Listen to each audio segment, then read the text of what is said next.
Well, folks, what is happening? Welcome to Mentality Monsters. Today, we are joined by Ciaran May, a fellow podcast host, influential speaker, and the man who knows everybody. Ciaran, thank you very much for coming on, mate. Thanks for having me. I appreciate it. What a great conversation before. Yeah, we should have been recording. We should have been recording. Peaked early. We should have been recording. But again, like as I said before, there's so much here to cover with you. You're a very interesting guy, and the more I've done my research about you, and just used to be a powerlifter, you're highly, highly educated, and you run multiple communities online, which I think is unbelievable, especially in this day and age, because a lot of people, I love the kind of saying, find your tribe. Yeah.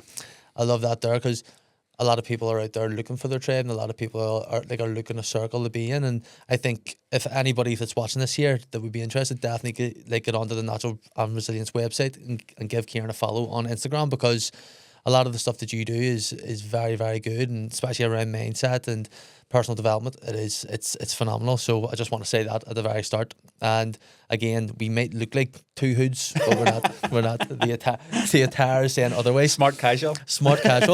But again, thank you very much for coming on. We're on this is going to be episode 41 now. Wow.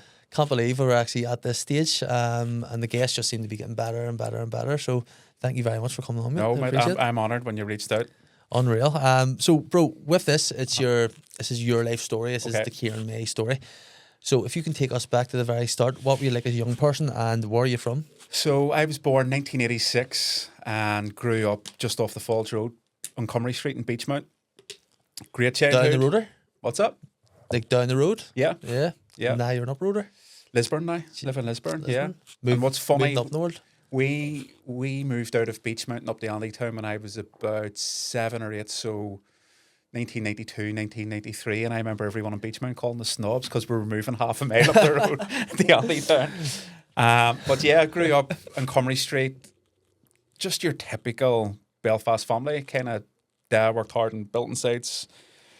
My mummy, she was kind of housewife and worked in the school as well. I went to St. Gaul's Primary School, which is at Clonard Monastery. It's now closed down. And I think, like, when I look back now, it wasn't normal. Obviously, the army in the streets, and you had IRA checkpoints, and Cumry Street ran off Beachmount Avenue, and it was called locally RPG Avenue. There was the sign was changed to RPG Avenue. I think there must have been like an incident of the Troubles there. But as a kid, it was your norm. And what worked out very, very well for me was I was born July 86. My uncle was shot dead in August 86, but his wife, my Aunt Kathleen, got a caravan in Carnlough in the Glens of Antrim. And my granny and granddad ended up getting a caravan beside her. So beautiful place. It's amazing. Unreal. And so I was very, very lucky. My family was very lucky because when Belfast got, in those days, thank God we've moved on, but when it got hot and heavy in like July and over the summer, I was in Carnlough. So I missed it all.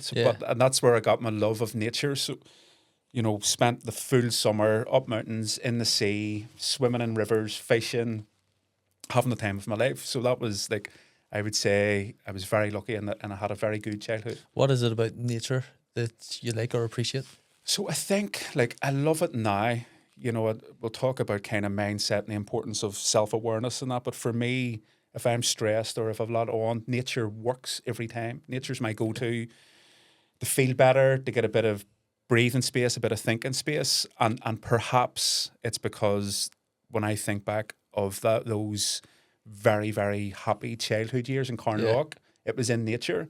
And me and my cousins run about, you were free. There was no rules. It was maybe, I suppose, if maybe you can feel the atmosphere of fear that was in Belfast, during those days. It's that different, I would say. It's different when you drive. I still get it now going to Donegal, like my shoulders not relax. Yeah. And you feel, but I don't know, maybe I picked up on the fact that my family, their shoulders maybe dropped when we went there as kids. So for me, it's always got like a calming influence. It soothes me. I feel free in nature, but I think it does go back to those early summers running about Carnlough. What's the number one, or where's the number one spot on the island for you, excluding Carnlough? Donegal. Whereabouts in Donegal? North Donegal, like Dunfanaghy, Downings, all up around those Donegal beaches, Marble Hill Beach. Unbelievable.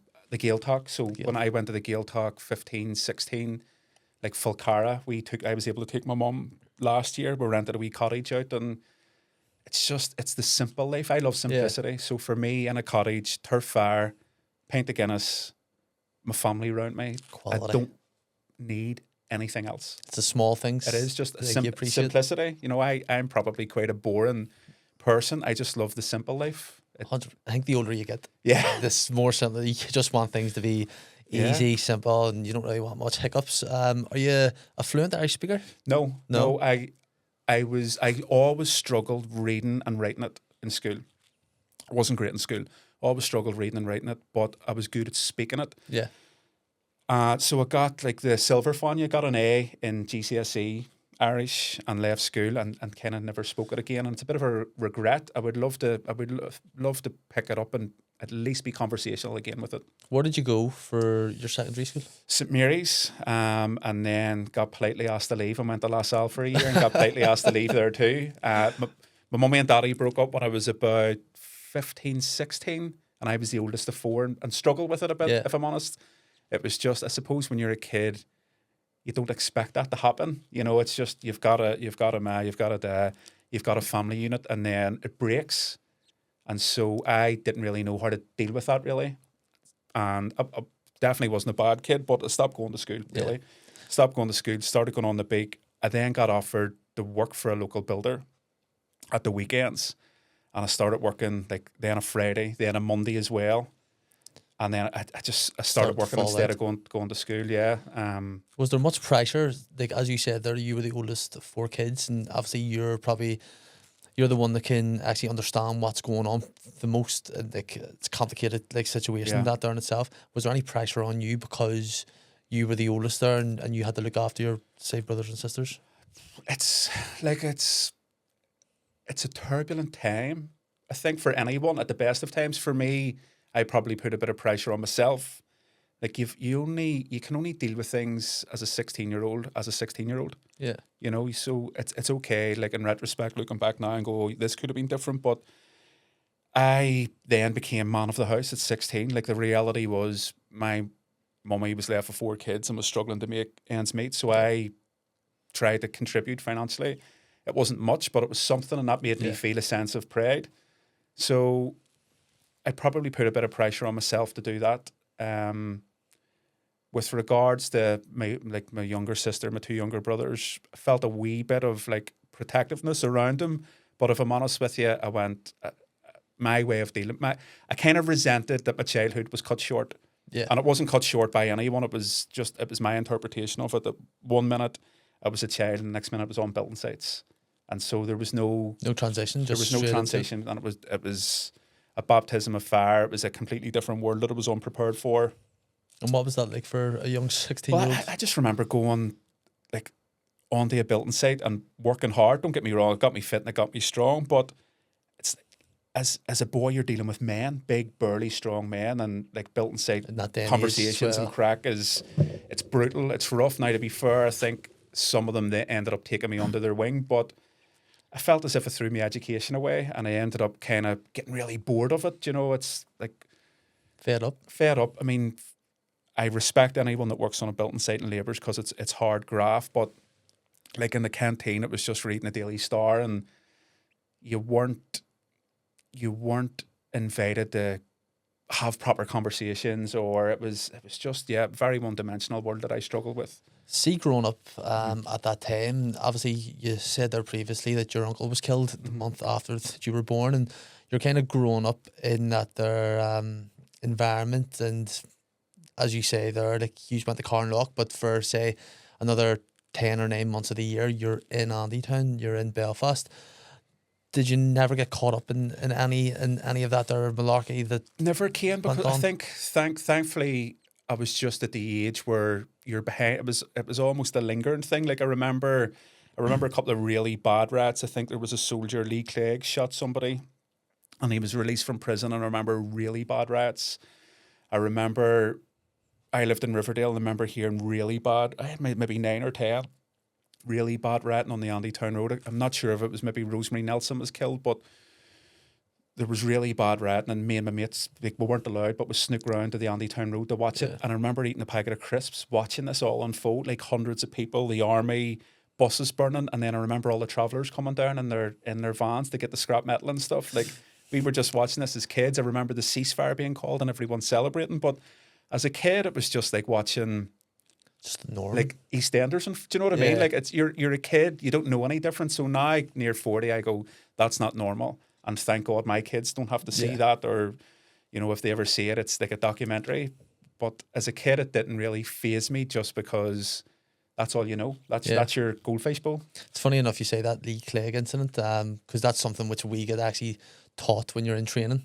Wow. They'll show an example of say war crimes and stuff like that there, and Lee Clegg, because I think he shot them joyriders. That's right. Like he was part of that there group of paratroopers that done that there, and that's actually an example which is shown, which I think it gets metal in that film. You, Me and Marley is basically based off the ending That's of right. that there. But it's just, again, West Belfast and North Belfast, all of Belfast, but I think North and West can there's a lot of similarities there just between the people. And it's mad when you think about the likes we said there before about your father. Obviously, like you says he was a bit closed off, like emotionally, but the stuff that he would have seen, he would have been exposed to on a daily basis. Yeah.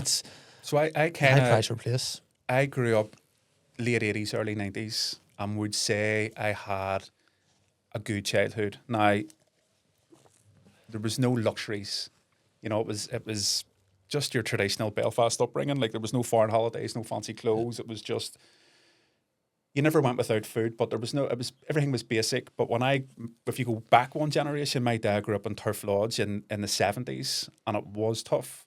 It was very tough. He grew up one of 7 boys in a housing estate. His mummy died. So those people were in survival mode. And when you're in survival mode, you can only do so much and develop so much. And I think, like, now getting into like trauma and mental health and resilience and mindset, it's easy to blame those people for being closed off or not emotionally available. But I think that's the easy thing to do. I think what's harder to do is to understand that they grew up in a war or a conflict or whatever way you want to put it. And it absolutely affects them. And I have to remember, he was once a boy that grew up in, this madness unfolding around him. So I think him and I didn't speak for years. In recent years, we're developing a relationship again and starting to understand his upbringing, and all the dots are joining. Yeah, 100%. We've spoke about the negatives and stuff, growing up in that time, the kind of hardships. But what did you enjoy the most about growing up in West Belfast? I think, for me, the sense of community, like the real sense of community. Like, even now, I could go down to my mum's street and go in and out of 7 or 8, 9 or 10 houses, say hello to people. Class. You could get your dinner. My mummy doesn't lock her door. There was a real sense of togetherness. Like, you have the West Belfast Fela, which is obviously the big one, but all the streets had street parties. So our street, they used to block it off with wheelie bins filled with water, and you had fancy dress, you had egg and spoon, you singers would have come on at night. So there's something special about it, and you probably don't see it unless you go to like rural Ireland with these wee villages that do it in the summer. Whereas to have that in housing estates, I thought was class. There's a real sense of togetherness. I think as Belfast in general, it went through so much as a city that now it's very supportive. It likes to see their own do well. Like, you look at Carl Frampton from Tigers Bay, but people from all over the city supported him, knowing he's a working class lad that's went through the same crap as me, and he's doing well on the world stage. Let's get behind him. 100%. One, like a follow-on question from that there is, because you hear all about it, like back in the day, that there was a good sense of community. You could leave your doors open, anybody could go in and out. There was no issues at all. But it seems that there's a real lack of community in some places now, where places aren't as like, you don't know your neighbours and stuff like that there. Yeah. What do you think is the difference between back then and today's generation? It's funny, isn't it? Because they were going through so much hard times. It's maybe that, like, I think sometimes societies, like if you look at a family, for example, it's maybe drifted apart. Sometimes it's the death that brings them all together again. So I think sometimes collectively as a society, when it goes through struggle, it brings out the best in people. And it's like, all we've really got's each other. I suppose I got married young, had kids young, and moved up to Lisburn then because the house prices in Belfast were too expensive, and it was a new development. And you get to know people through your kids then, but everyone kind of keeps themselves to themselves, which is nice too. But I think COVID, if you use COVID as an example, that was probably the big thing that will be studied in years to come. That really separated and disconnected people. Yeah. And I think off the back of that, like I do think there's going to be documentaries and studies on the impact that it's had on us, like a very traumatic impact that COVID 100%. had on us, and splitting families up, splitting communities up, putting human beings that are designed to spend time in tribes, in nature, putting them in their own home and locking them in home, and people working from home staring at a laptop under the stairs all day. Like it's I think it's insane. Like, there's many opinions on COVID, no matter what you think, if it's whatever it is. Yeah. But it's insane the way that just we were basically locked away in our houses, and I think it's just hard to get my head around now. Like, just hard. It's not even really spoke about anymore. Like 5 years ago, we were in the depths of it. Yeah. And then now you hear nothing about it. Yeah, Absolutely nothing. it was probably, that's going to be our generation's thing. Yeah. You know, that's the big thing when you think back of different generations. Like, our parents went through the troubles. They'll speak about COVID in the same way because it had such a profound impact on the world. But at a deeper level, not that it's splitting people up, but forcing people to disconnect from each other, like their own wee tribes, whether it was in work, whether it was in their village, whether it was like going to see family members. And then all of a sudden, I did okay. I personally was fine during it because I had my family. I was sneaking out to go sea swimming in the morning just for my own sanity. I was going up the mountains again. I wasn't coming into contact with people, but it was just for my own sanity, and it worked. But then you kind of think of people maybe living in blocks of flats that didn't have a garden. They're there on their own. And your heart goes out to them. Yeah. They became almost a prisoner in their own home then. Because there's a few people I've spoke to just on this, and they've actually said about how COVID has worked kind of in their benefit because kind of isolated them and they could kind of work on themselves. And but you don't really think of the bad aspects. When someone's telling you that there kind of aspect where it's worked in their advantage, and then you just go, but there's people out there that have been isolated, they've been lonely, and it is like it's very scary. But I think it was class as well, just to see the kind of response as well within communities. A lot of communities were very vocal and would help one another. And I remember seeing a thing where in a community in England, they went and handed out red and green cards. Wow. So you would put in your window a red card if you needed help. Jeez, and green if you're okay. And you're just like, stuff like that there. I think it's stuff like that is the beauty. The beauty in such a horrible situation, you can see the beauty in it. I think it's I remember classic. an expression, when you squeeze an orange juice comes out. And I think when you squeeze humanity, kindness comes out. You know, I do think we are generally good beings that know at a deep level that we're connected to each other and everything. Yeah. And sometimes, like the family, that the death brings them together. Sometimes these bad things do make us... I know for a lot of people, when COVID happened, they realised what was important, and it wasn't the material things, it wasn't the fancy cars, it was family. Family, 100%. Family and close friends, you know. Last question, just from back in the day. Yeah. The biggest lesson you learnt as a child? Hard work, hard graft, like the benefits of hard work. I actually think society has started to taint hard work, and you hear all this thing about balance, and I'm very, very passionate about well-being, but I don't know anyone that's got to be the best version of themselves or started to be curious about their potential that hasn't put in the graft in sports and business or life. So I learned the discipline of showing up every day, be consistent, whether it was on a building site, whether it was for my family, whether it was for myself, just have that consistency to keep showing for the ball, and eventually he'll catch it. What's your opinions on David Goggins? I listened to his audiobook during lockdown, I think, and because I got into a bit of running just to keep my mind sharp. Fascinating guy. I think it's easy to criticize him. I've complete admiration in terms of he's very curious about his potential. I respect people like that. I think he's a fascinating guy. I think perhaps in years to come, he will maybe look back and think, was I too tunnel vision in certain aspects and maybe struggle with injuries and stuff? But these people that break records and break the mold, they're to be celebrated as opposed to ridiculed. You know, it's easy to criticize somebody. I remember hearing like the loudest boos come from the cheapest seats. There's nobody fitter than him criticizing them. Yeah. Sometimes I think when people do well, their light shines a light in people's kind of insecurities, and they point the finger and go, oh, they shouldn't be doing that, or 100%. They shouldn't be doing this. But for me, he's turned his life around in a positive way. And is it a way I would do it or many people would do it? No. But if he's improved himself and used running as his tool, then fair play. Have you came across anyone in your journey that has a similar mindset to him, or you could kind of compare to? No, because I think he is, you said earlier before this, successful people have that wee bit of kind of almost psychotic element to them. Yeah. We're talking about Matthew McConaughey, and for me, you can see it clearly in David Goggins. He's very unique. I haven't came across 100%. anyone that's as blatantly out there as him. But I mean, I've worked with a lot of athletes over the days. They've all got that drive and that discipline and that, I suppose, inner desire to improve, which is a double-edged sword, because you can sacrifice a lot, including relationships, to get that. But he's definitely out there on his own. Question then, the kind of steers away. You were a powerlifter for 10 years. How did that young lad on a building site go into then powerlifting? So when I was on building sites, I was fit, I was young, I was a lot lighter. Were you than this what I am now. size, like height-wise? I was always tall, very skinny. I was always skinny, tall and skinny. I did a bit of running, did a bit of, I wouldn't even say boxing. I had a couple of 3 or 4 fights, but I trained in a boxing club, St Agnes's. And when kids came along, so I got married at like 25. Jack came along when I was 26. I could no longer train on other people's times. So I joined the gym for the first time and started lifting a bit of weights.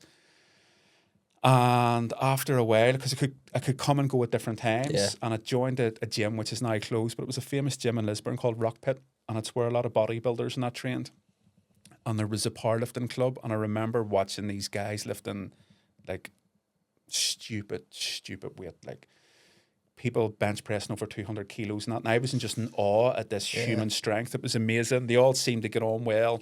The bodybuilders were a bit more posy and a bit more neurotic. The powerlifters seemed more sound. Yeah. So I just asked, could it train with them? And I was just the skinny kid, and I enjoyed deadlifting. And I remember deadlifting like 180 kilos, and your guy says, "Oh, your technique's good. I think if you stick at this, you'll be okay at it." And I'm not built for powerlifting. I'm too gangly. So a good powerlifter has short levers, like short arms. I have big long arms, big long legs. But it was more, I'm quite logical and quite compartmentalized. I like the fact that there's no politics. You either lift a weight or you don't. And also, simple as that. Simple as that. There's no grey area. You either get it or you don't. And you can see the wee improvements, like 0.25 kilos every couple of weeks. Small wins. Yeah, so for me, it was something to focus my mind on. If I keep at this, you can see the gains. And so I just enjoyed that game of it. And I ended up around 2018 getting onto the Northern Ireland team for the first time. And in 2019 went to the Powerlifting Commonwealths in Newfoundland in Canada and got a medal against the odds, because it was all like the Canadians, the Americans, and powerlifting's like a high school sport over there. Like all the Texans and that do bench pressing in school. And their kids are massive. They American are. Kids. I just put my heart and soul into it, Caine, and trained like a demon for a few years for it. And it was an unbelievable experience. And then that was September 2019. I was exhausted because it's a very taxing sport on the body. And I thought, right, I'm going to take my break, because I think I'd maybe already competed about 3 or 4 times that year. And then I got asked to represent Northern Ireland again in Dover in December 2019, or November, December. Done really well in that competition. And then, of course, Christmas came and you start hearing things about COVID. And then I think a couple of months later, all the gyms closed. And my wife, like, she wasn't criticizing me. She just made a comment one night. She said, I'm kind of glad that you're here at night now, because I would have trained the Monday night, Wednesday night, Friday night, Sunday morning. She went, sometimes the kids are hard putting both of them to bed at the same time. And it was just that one comment. I thought, I've missed a lot here. She's doing that all on herself. And I didn't go back. And she didn't complain about it at all. So I never went back. I just made a decision there and then. I'm not going back to powerlifting. If you love the thrill of winning big, then you need to check out our King's Competitions, the UK and Ireland's top spot for incredible praise competitions. They're giving you the chance to win luxury cars, dream holidays, top tech, and even life-changing cash prizes, all for a fraction of the cost. And what's the best part of this? Entering is super easy. So you just need to go on, select your competition, grab your tickets, and then you're in for a shot at winning big.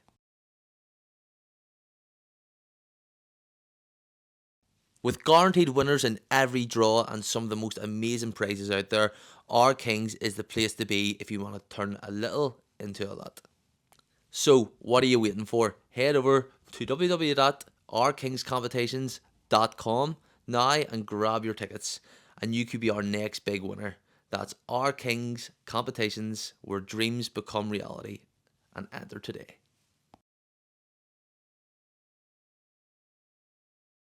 So we're just on a break there anyway.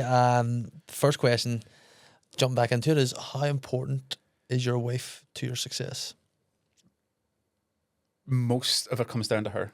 I have a lot of freedom to go and do my own things and take risks and start new aspects of my business and travel with it, and it's kind of through her blessing. You know, we're very different in many ways, yin and yang. It works. We've been together since we're 17. We're together over 20 years. But it's that old thing of the boxer has somebody in their corner. Yeah.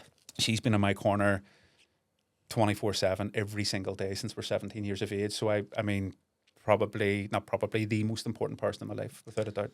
See, when you're wanting to go on kind of these new adventures, like you're trying out like something new, would you run it by your wife first and see and ask her opinion? And she always disagrees with me, and she always says it's crap, but she has faith in me. She has faith in me, and she knows that I like to do things well, and I've got passion for things, and like business is difficult. You have to be innovative, and you have to try things. You have to make mistakes, and I've made mistakes and made failures, and she's been there to pick me up, and I go again, you know. But yes, I run things by her just to get a different viewpoint, because we are opposite in many ways. I'm the balloon. I kind of be very passionate about things, and she's the string. She grounds me and brings me back down again and says, right, you know, I remember doing my first big talk by myself a couple of years ago, sold out the Balmoral Hotel. I was up the high door, I was vibrating after it, and she had got me like a wee bottle of champagne, and we went home and had a glass of champagne, and she says, "Now, don't forget you're on the school run in the morning." You know, it's very, very grounding, very humbling, and I need that. I think you need that there. I think it's Marcus Aurelius as well. What's that? Like Marcus Aurelius had, they say it was a slave, but I don't know if it was a slave or not, but he had someone there just saying, "You're only a man." Following him around, I remember hearing about that. You're only a man, to keep him grounded, because again, he is only a man, but we'll get into Stoicism just like further on the podcast. But you're a highly educated man. I don't think I am. I'm a wee bit embarrassed about me. So I no A levels, or like I left school at GCSEs and no A levels. I only went to university in my 30s as like a mature student. Yeah. But I don't regret it. If I had have went to university at 18, because of everything that was going on, I would have drunk myself into a stupor every single night. So I struggled with the education system when I was younger, because for me it's a system, and a lot of kids don't fit into that system. It's very narrow. So I felt very bored in school. I was being asked just to regurgitate information like that I didn't care about, and I'm fairly confident that I think we all do, but I'm fairly confident I would have some form of neurodivergency, ADD or something. Yeah. So I either I can't be annoyed, or I become obsessive over things. And in school, I struggled to care about a lot of it. Whereas when I started getting into personal development and stoicism and different aspects of history, I couldn't get enough of it. So all my studying has came as an adult as opposed to the traditional route. But I just love learning, love reading. And what drew you to go back in the education? Because it can be daunting for an adult. Because I remember in my university class, there was people in their 40s, in their late 30s as well. And I like always used to say to myself, fuck, it must be intimidating going into a room with a bunch of early 20-year-olds, late teens. Yeah. What was that like for yourself? Okay, to be honest with you. I struggled with, again, concentrating with online stuff. I kind of thought, I'll do online diplomas and that, and it'll be, it'll save me money and it'll save me time. Yeah. And I was okay studying by myself online, but the likes of lectures and stuff, some of them were 4 hours, 6 hours, and by 20 minutes in, I was twiddling my thumbs and turning my screen off to go and make a cup of tea. I loved the practical in-house stuff, and I was choosing the subjects like the sports psychology and different things, so I enjoyed it. And there's probably that element of when I left school, I felt as if I threw my education away. Like I went to a grammar school, I was naturally smart, as in like I was always up around the top 5 in the class, kind of primary school into secondary school, and then all of a sudden things were going on at home and I stopped going to school. Got through out and on a building site, and I was like, fuck, I've threw all that away. Yeah. So there's probably that bit of stubbornness too, and like, well, there's no age limit. You know, I can go back and you can go to university when you're 30 or 40 and prove people wrong and prove yourself right. How did you find going back to university but also having a family at the same time? Kind of juggling that, and then also because it's very time consuming, so you don't work as much because you're in education. How did you manage to balance all of that there? Good question. So I was lucky in a sense that the courses I've done recently were on like management and leadership, so they're part-time and they're designed for kind of mature students that are working full-time. So there's the personal responsibility element of, right, you have to commit a couple of hours per week. So I'm naturally an early riser. I would do maybe some things in the morning. I could do some things on my lunch, and then you had to go once a week. So I just booked my diary out every Wednesday or every Thursday or whatever it was and just committed to it. But I think because they're designed that way, I actually found it all right. You know, it wasn't like a 4-year full-time course. It was very much a year, and it was part-time, and it was designed with the fact that like I can't afford just to go to university full-time of kids and of a mortgage and of bills to pay. So it was like a blended part-time one, and I found it, particularly the leadership one, I really, really enjoyed it. Really enjoyed it. If you could give an example of a good leader, a good effective leader, who would your example be? May that be sports, politics, military, anybody?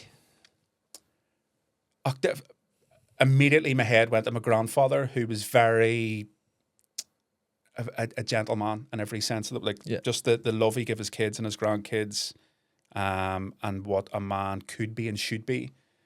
And leadership comes in many ways. You know, I'm trying to move past the fact that it's a role or a title. For me, leadership's like how you embody in your actions and how you show up for yourself and others and serve others. I think there's some great community leaders. There's a guy in the West, Paul Doherty, Foodstock. Like, he works sometimes 16 hours a day handing out dinners to people on the Falls and Shankill Road. Like, to me, that's that true servant-based leadership. And then I think you see some great leaders in sport where, like, teams like Pep Guardiola transformed football. I love, if I had to choose one in the field of sports, it would probably be Andy Farrell, the Irish rugby manager, because of he really promotes like emotional intelligence. He promotes players to kind of find themselves and express that, and like not trying to fit into this is our system, be rigid. Like, he's allowing people to be expressive, and you can't deny the fact that for such a small island, we're always ranked between 1 and 3 in the world. Yeah. Do you know what I mean? And although there's been kind of predecessors to him, he's, I think, taken it to a different level. When I was doing my research on you, there's a lot of things that you are passionate about and you're knowledgeable with effective communication. So how do you personally adapt your style of communication or the way that you communicate yourself to different groups? And how are you able to identify a certain method of communication which would suit a certain person? So communication, again, I remember hearing, I studied neuro-linguistic programming, which is how we communicate with the world. And there's an expression, how you communicate with the world determines how the world communicates back to you. And they talk about being flexible. So if I'm going to do a talk at a school to, 13, 14-year-olds, it's going to be completely different to a group of CEOs. Likewise, you have to try and work out very quickly if there's the insights discovery where people are broken into colours. So if somebody's very data-driven or very analytical and I'm trying to explain something to them, they want the research, they want the data, they want to know the percentages, they want to know that it's not woo-woo. Likewise, somebody that's quite visual, you're maybe saying things like, if you could just see what the end looks like. Yeah. Some people are more emotional and you're saying, but how will this feel for you? So it's trying to work out what sort of communicator they are, because people make the mistake of how I communicate's the only way. But how you communicate, it's more about how it lands with them, and how you work out how somebody communicates is listen. That's it. Just listen, and you're picking up on little cues and their body language and the words they use, and then you're feeding that back to them. But I'm not a natural communicator. I love reading and I love writing, and I think that helps you communicate better. Yeah. I got into public speaking 4 4 years ago, and I started running natural resilience workshops and didn't have the confidence to stand up. I sat down with everyone on chairs like this, and only 12 people showed up, and I didn't have the confidence to stand up. But I knew I had a message, and I knew it was something I wanted to do. So I committed to getting better. And for me, the most effective form of improving your communication is just to get the reps in.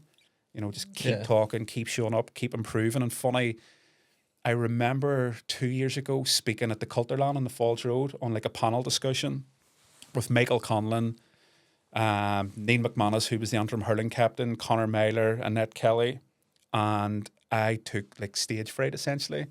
I don't know what the room went up like this, but I had loads of friends and family in the audience because it was in the West, and it probably made me a bit nervous. And my mouth went really dry. Yeah. And there was no water, like cotton wool. And I remember like freezing, and the only person that had water was Michael Conlon. And I had to take it out of his hand to say sorry and take a sip. But I went home and I felt humiliated. I felt embarrassed. And I remember saying to myself, why am I like striving to be more? Why am I putting myself through the ringer? Is this the right thing? Like, surely it can't be this hard. And I wanted to quit. I wanted to quit my public speaking journey. And then I remember thinking, no, like if I quit now, that's it over. Yeah. And so a week later, I spoke at the Balmoral Hotel at a big event. And since then, since I made that decision to effectively pick myself up off the ground and realize, like, who am I to think I could be confident and really good at something I'm only a beginner in? Yeah. And just, again, go on that journey of self-improvement. It's kind of all taken off from there. Showing your own resilience. Yeah. Like in that aspect as well. For you, how important is body language in communicating? Well, they say something only like 12% is verbal, and most of it's kind of non-verbal. Again, it's something I don't consider myself an expert in, but I think your body like gives off signals. Yeah. You know, your posture, and it's not about just remaining upright, but like we speak with our hands, we speak with our tone of voice, people have an aura and an energy about them. And again, that's how humans do communicate when they were in tribes and stuff. You know, I think it's a skill we're missing. I remember working in a gym in Twinbrook, and a young kid, a great kid, took his own life. He was only 19, and he was putting into this wee group chat with friends, like laughing emojis and stuff. And like the next night took his own life. And for me, I'm not like, I just think in general as humans, if we're in each other's companies, it's very hard to fake the smiley face when you're in person. You pick up on things. We all do, particularly as you get to know people. Like, you'll have close friends that you just know by their body language. Something's off. I'm going to ask them, are they okay? Or like, you read people's energy. You know, some people pick you up, some people bring you down, but you feel that. And it's very hard to feel that over technology. It's very hard to feel that on voice notes or Snapchats or messengers. And so this is why I'm so passionate about bringing people together in person. It's to read each other's kind of body language. Energy is so important. Yeah, you can tell just like in a room. Yeah. As soon as you walk in, the energies. Well, we're energetic beings essentially. You know, we do vibrate at a certain level. Like, we give off, like, that science has proven that we give off a resonance, and hence the expression, does this resonate with you?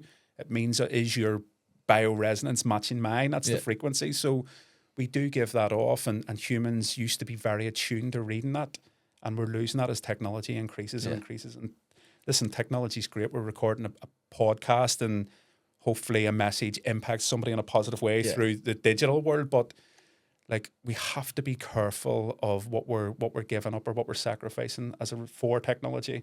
We can't lose the fact that we're social beings, and we need to, you know, family unit's important, community's important. This social interaction is very, very important. Speaking of communities and the social interaction, your community, Natural Resilience, can you just tell us about it and kind of the follow-on communities which you've built? Yeah, so there's an online community called Find Your Tribe, which is for small business owners, because that, being a small business owner in this day and age, post-COVID, trying to work out AI, particularly for like solopreneurs or people that are on their own, you have to do your own marketing, your own sales, your own operations, work out your own taxes. It can be overwhelming. I found it overwhelming. Yeah.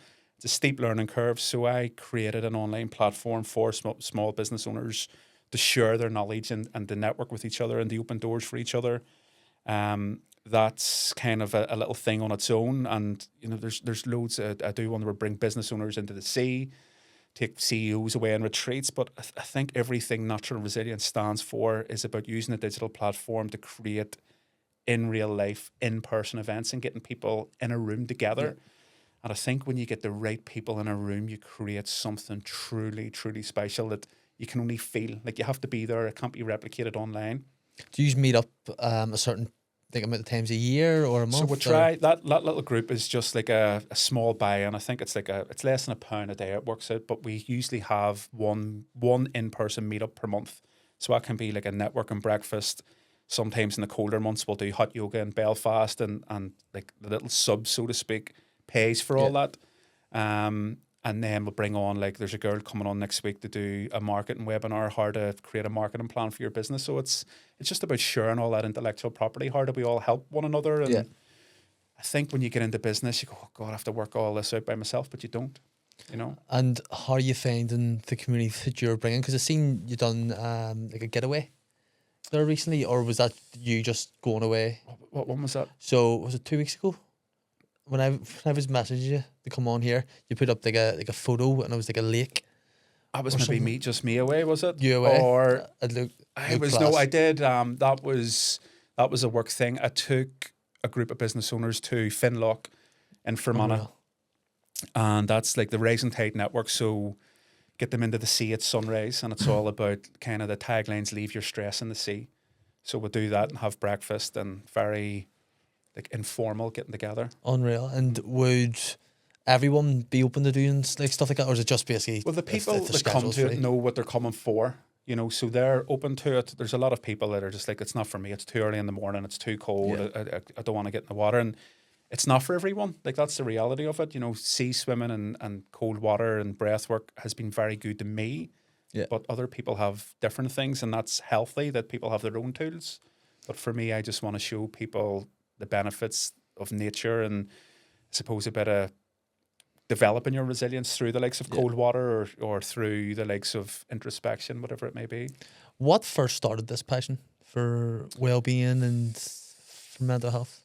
Probably in and around the powerlifting time. I remember, so as obviously you progress in sport, particularly weightlifting, you develop that capacity to lift heavier weights. So I started lifting heavier weights, and it started becoming a bit more taxing in the body. And I remember one time squatting and busting a blood vessel in my eye, and my face swelled up a bit. And somebody said to me, "Oh, get down to Helen's Bay and get the salt water around. It'll clean it out and bring the swelling down." And that was the 21st of December, 2018, I think. And I got into the cold water as an adult. And I remember just that silence. Like, I hadn't realised that as life had went on, I'd probably just in a constant state of stress and anxiety. You know, life just gets busy. Kids come into the world. You're getting married. You're getting a house. Like, it's kind of go. And I hadn't realised that my body was holding on to a lot of stress. And I remember getting into the water, and it was so cold that all I could do was breathe. But the breaths were very like exaggerated. And I'd almost, for the first time in my adult life, things went quiet. You know, the monkey mind just shut up. And I remember thinking, what is this? It was alien to me. I probably hadn't experienced that inner peace since I was a kid. And I went home to my wife and wouldn't shut up. She was like, "Who put 50p in you?" I was just like, oh my God, like that feels so good. I was on this natural high, and then did it every day, every sunrise for a full year. Just started going swimming in the sea at sunrise. And that was 2019. Did it for the full year. And as COVID hit, I feel that getting up early, getting into the cold sea, committing to that, like some days it was snowing, some days it was raining, some days you had a beautiful sunrise, but just the fact that I committed to that process developed me as a person. And after a while, I started realising the benefit of your own well-being and, you know, your own self-awareness, and then started getting passionate about kind of sharing that with others. I was watching the video, and it was basically just saying that a lot of people that are depressed and suffer from mental health lack routine and lack structure in their life. I think they lack purpose. You know, that like we need purpose in our lives. If you don't have purpose, you feel like purpose gives you a sense of belonging. It gives you like, if you have a purpose, then what you're doing matters. And if you don't have that, if you're missing that, you feel as if you're just existing as opposed to living, and that's not a nice place to be. See, with the work that you have done, Have you came across many negative thinkers or people that think in a negative light? And if you have, how would you transform their way of thinking into a positive light? I would love to be able to sit here and say, oh, I'm this amazing coach and this is the blueprint, but I would be lying. And I think this is the reality with social media. A lot of it's not true. It's very, very difficult to change somebody's mind.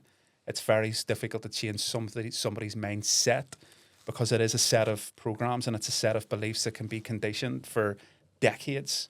So to be able to go in and say, oh, I'm going to, tell you a quote and it's going to change your life, I personally don't believe in that. I think it takes repetition. Sometimes it takes like an aha moment. Sometimes it's trauma. Sometimes it's a big thing. But we all, our minds are just developed as they are. Yeah. There's a concept that most people have a very limiting mindset.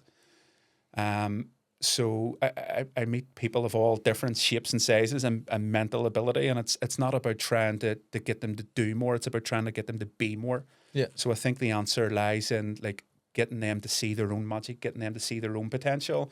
And so a lot of coaching is just about asking the right questions. So what's coming out in the conversations is, I can't do that, or I couldn't start a business, or I don't know this. And that's all based on beliefs and programming. And so what you want to do is just see where they came from. So like we all have it, we all have limiting beliefs. We all have societal conditioning. Boys should only work here. Girls can only do this. If you're from this part of Belfast, you can only go here. So it's about unpicking all that. Yeah. And I think a lot of development isn't about learning to do anything new. It's about unlearning all those patterns and programs. And that only comes with introspection and self-reflection, which unfortunately a lot of people don't want to do, because sometimes you're faced with, the mind tends to think this was a positive or negative experience. We're trying to pigeonhole stuff, but it's just life. It's just life's unfolding. You pick yourself up, you move off, you develop, and it's something I'm passionate about.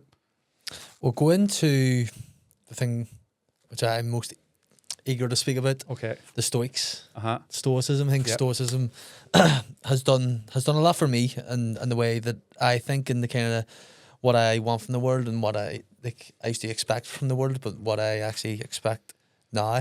Yeah. Your first introduction was Stoicism. Tell us about it. So my first business was called CM Sports Therapy. I did like sports massage and recovery work with athletes, and I was getting into like the mindset sort of stuff as well. And a guy that used to come in was Paul Hughes, the MMA athlete. And he gave me a book during one of his sessions called The Obstacle is the Way by Ryan Holiday. And I'd never heard of Stoicism before. And it was a book that's pretty much the definition of resilience, which is advancing despite adversity. Like everyone goes through shit, so to speak, but it doesn't mean that you have to smell it every day. It's about moving on past that. It's about realizing that when you're under pressure or when you go through tough times, it sharpens your character, it develops you. And it just came at the right time. I think he gave me the book in 2019. The world went into lockdown in 2020. My business had to close down. Things became, for somebody that really values their freedom and getting out and about and in nature, to be told you can't do that. I struggled with that and probably rebelled a lot. And this book was just almost became my handbook over COVID. And I then kind of went down a rabbit hole of what Stoicism was, and Epictetus and Marcus Aurelius and all these incredible people. And then in around the same time, you had the likes of Ross Edgley, who swam around the length of Great Britain, and he called his book The Art of Resilience. And it was just a word that kept coming up time and time again. And so I started my business, Natural Resilience. But Stoicism for me is all around self-control, self-regulation, self-analysis, self-improvement. People have this idea that it's a boring philosophy, but it's anything but. I mean, their philosophy was called The Art of Living. It was about living well, being well. My main takeaway of it, the main thing that got me was their expression, memento mori, which means you too will die, which sounds quite morbid, but it's anything but, because when you go deeper into it, it says that to know death is to know life. Yeah. And for me, when I look at a lot of people, they're like, I'll start the business when I'm 40. I'll leave this toxic relationship next year. I'll take the course then. Whereas the Stoics are like, you have one go at this life. Go all in, make the mistake, say I love you, say I'm sorry, start the business, fail the business, but just live. Life is for living, and that's a big thing that comes out of Stoicism. It's to live and to live well, but to live in a line with their virtues, which is, you know, be humble, help others, serve others. And there's also a big aspect on mindset and not being emotionally reactive, like not being a slave to your emotions. That's where the power kind of comes from. Yeah. Like if we allow a situation or a scenario to impact us, that's Yeah. where the power comes from. Yeah. It is. I think it's just amazing.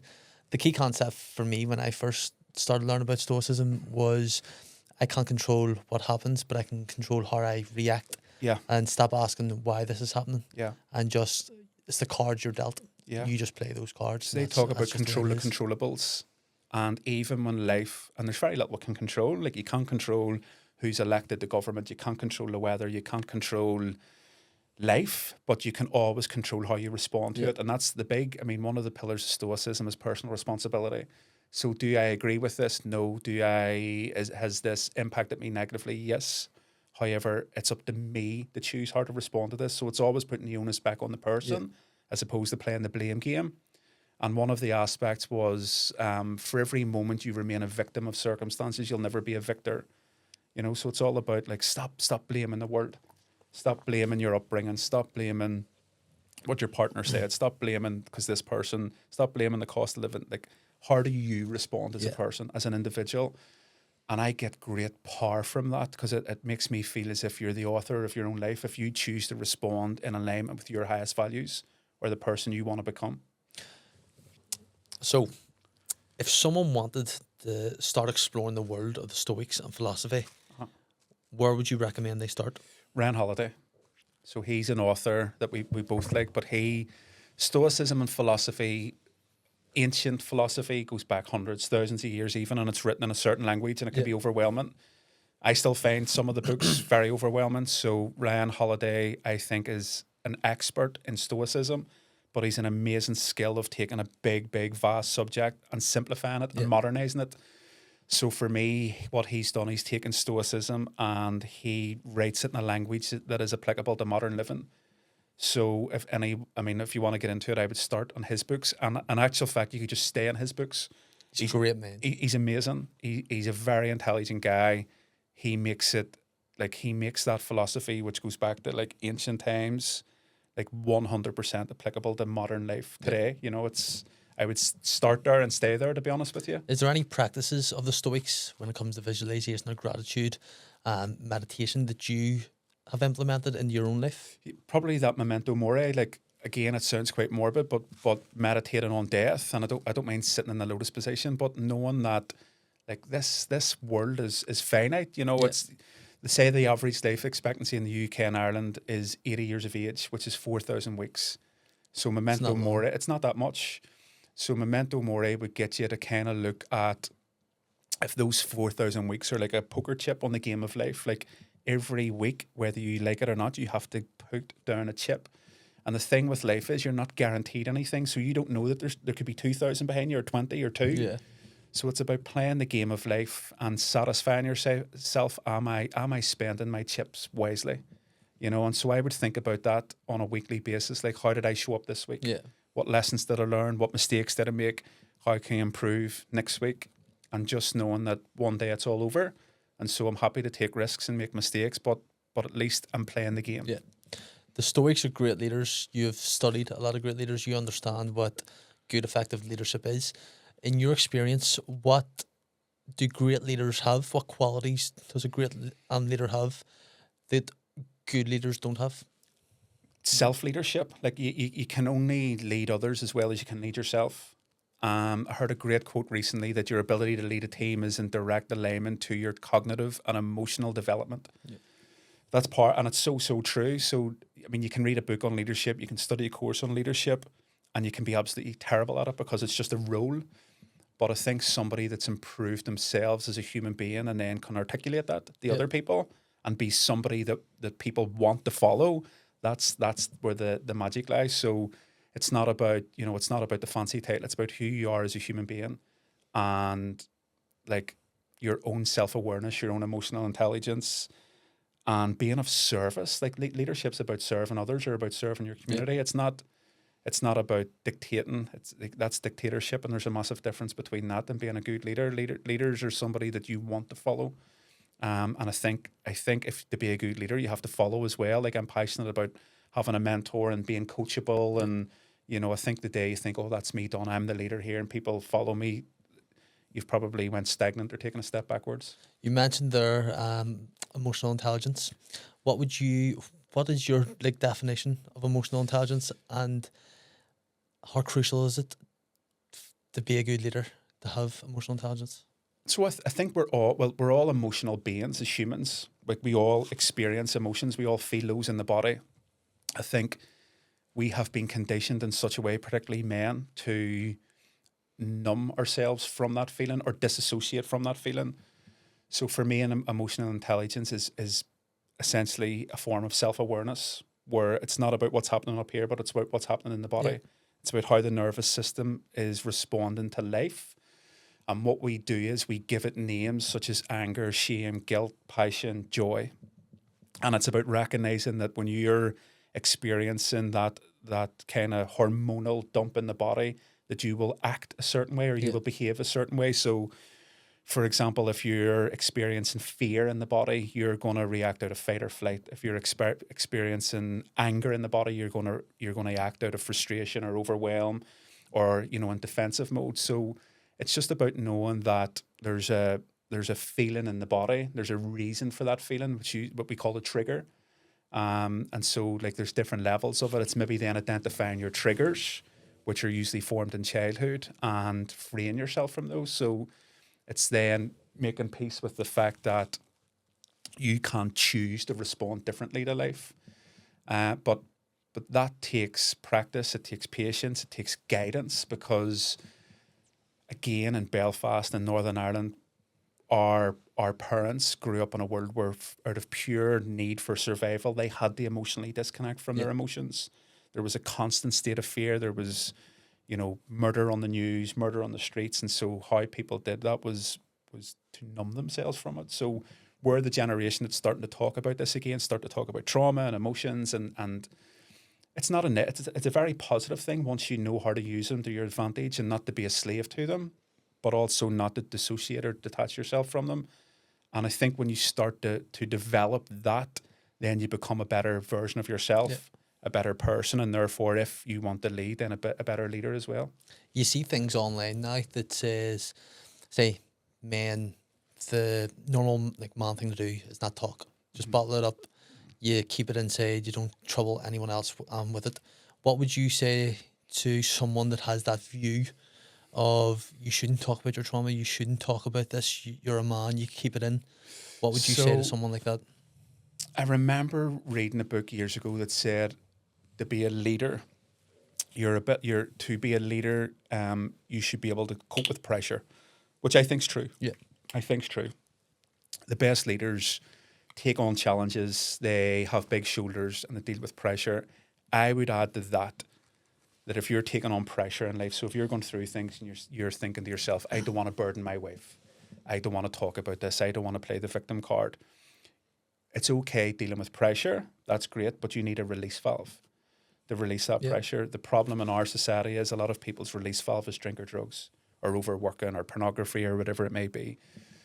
You need to find yourself a release valve which is healthy, or at least no come down or no negative connotations. It can be a walk in nature. Sometimes it's just to have a good conversation with a friend.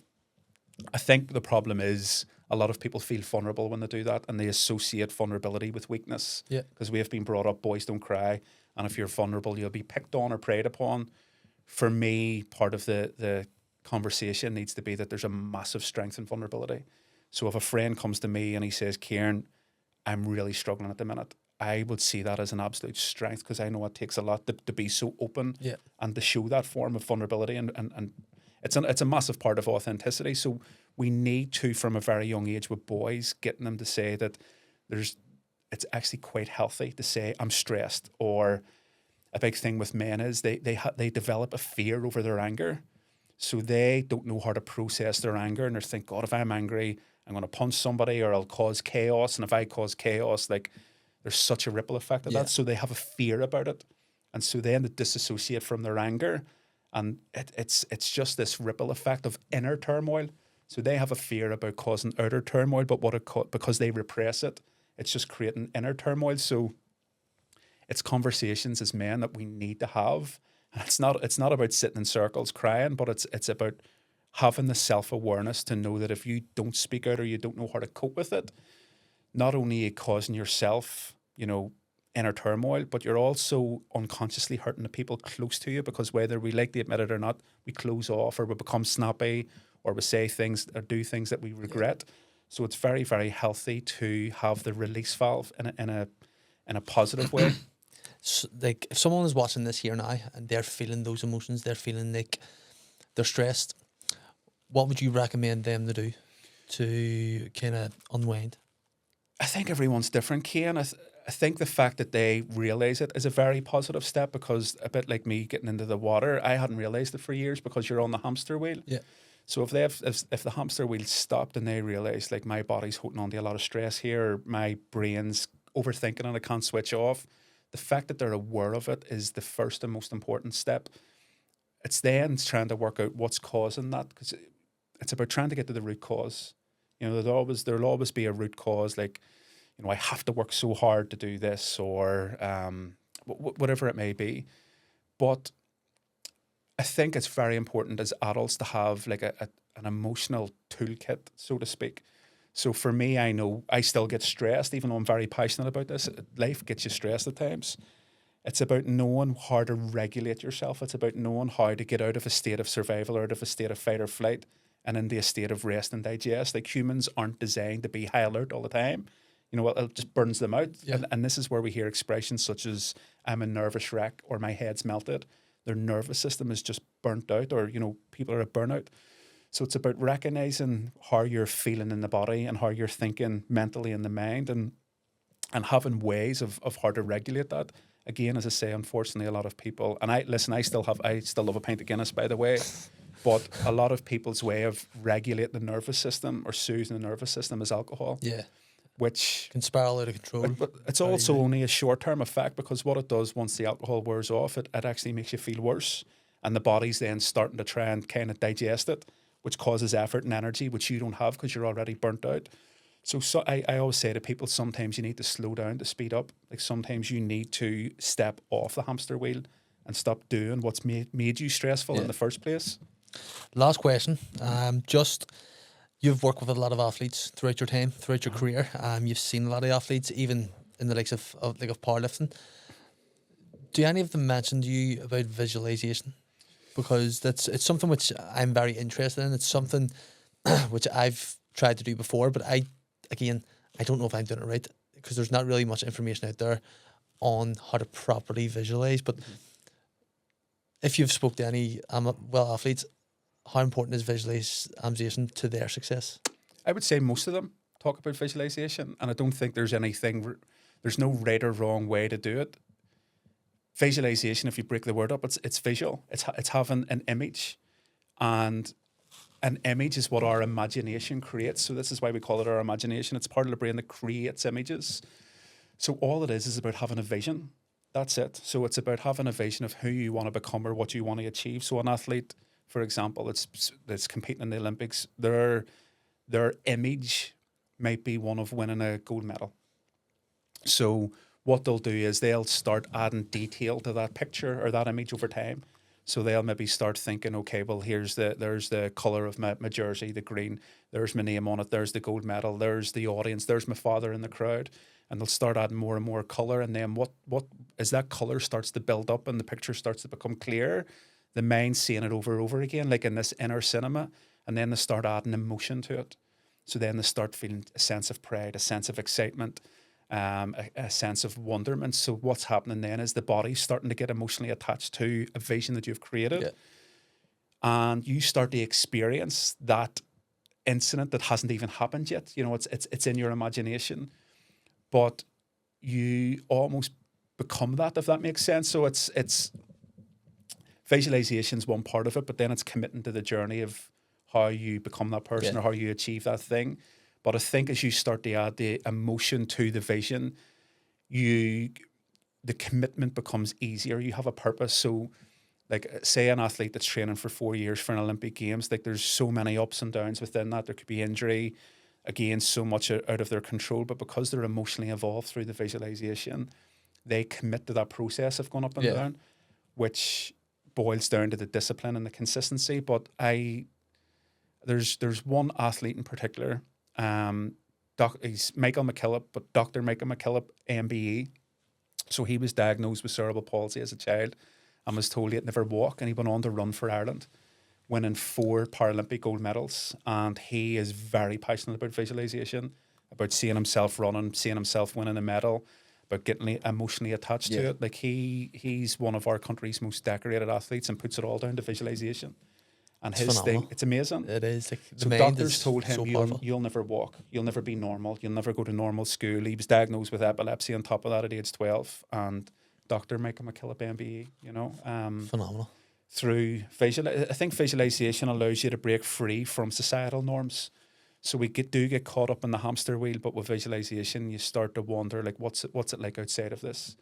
What does the best version of me look like? What is my potential?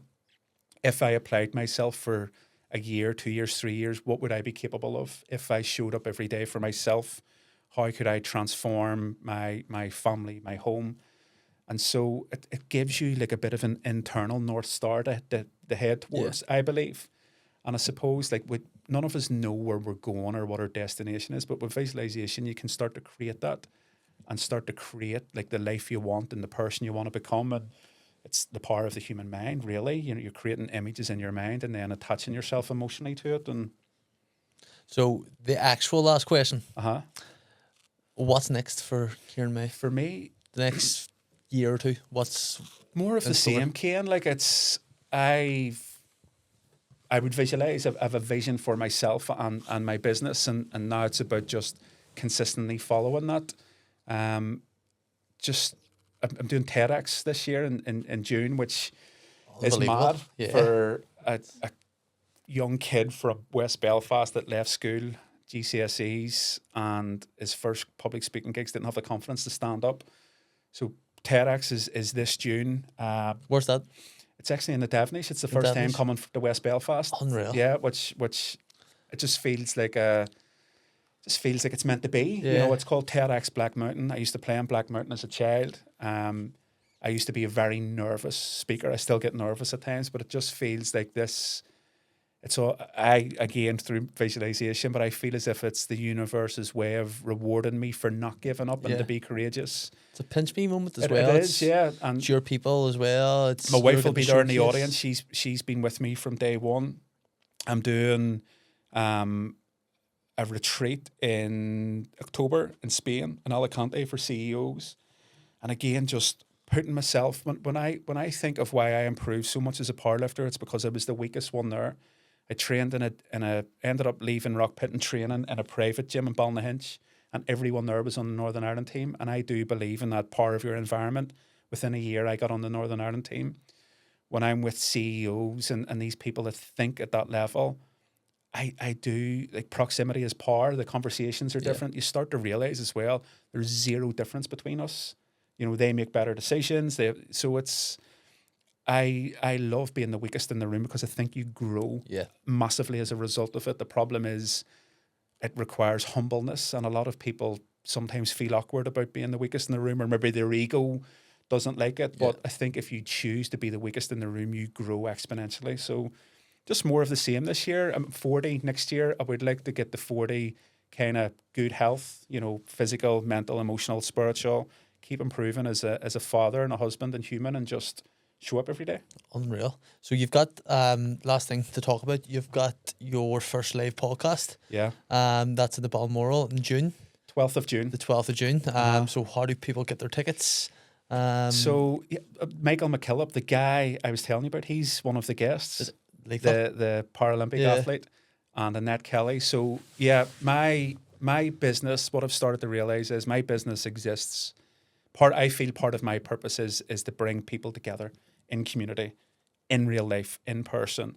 And so the podcast, again, I kept trying to think, like, yes, it's educational, and yes, it's like uncovering people's mindsets, but I would love to be able to form a community around it. And so the plan at this stage is maybe 2 or 3 times a year to have live events, get people in a room, good people in a room, have good conversations.